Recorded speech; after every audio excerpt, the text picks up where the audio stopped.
국민의힘 윤석열 대선 후보는 방송 기자클럽 토론회에 참석해 박근혜 전 대통령에 대한 미안한 마음을 전했습니다. 연이은 설화와 관련해선 본인 잘못이라고 답했는데 일정 소화 중에 또 실언 논란이 일기도 했습니다. 서형석 기자입니다. 연말 대구, 경북 순회를 앞둔 윤석열 후보는 박근혜 전 대통령을 향해 안타까운 마음을 드러내며 빠른 쾌유를 기원했습니다.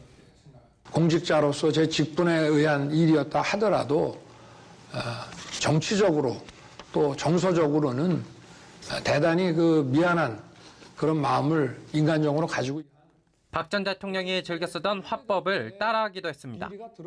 내년 대선 이후 전기와 가스 요금 등을 줄줄이 올리겠다는 문재인 정부를 비판하며 참 나쁜 정부라는 표현을 쓴 겁니다. 윤 후보가 박 전 대통령을 구속시킨 당사자 중 한 명이라는 점을 다시 상기시키는 이번 사면 결정이 대선판에 미칠 영향을 예의주시하면서 보수 핵심 지지층 다지기에 나선 것으로 풀이됩니다. 민주당 이재명 후보의 소상공인 100조 지원론이 촉구, 그간 정부의 남북관계 회복 노력에 대해서는 정치쇼라고 평가절하하며 공세의 고삐를 바짝 조였습니다. 배우자 김건희 씨의 대국민 사과에 대해선 진정한 마음에서 한 것이라며 국민들에게 판단을 맡기겠다고 했는데 김 씨의 석사 논문 표절 의혹에 대해선 외부 검증에 찬성한다면서도 과거 김현미 전 국토부 장관의 예와 다르지 않다며 여지를 뒀습니다.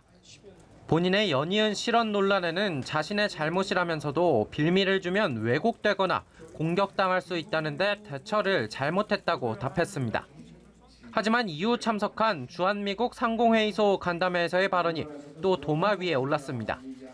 현 정부가 굉장히 중국 편향적인 이런 정책을 써왔습니다마는 한국 국민들, 특히 청년들의 대부분은 중국을 싫어합니다. 그리고 중국 사람들, 중국의 청년들의 대부분이 또 한국을 싫어합니다.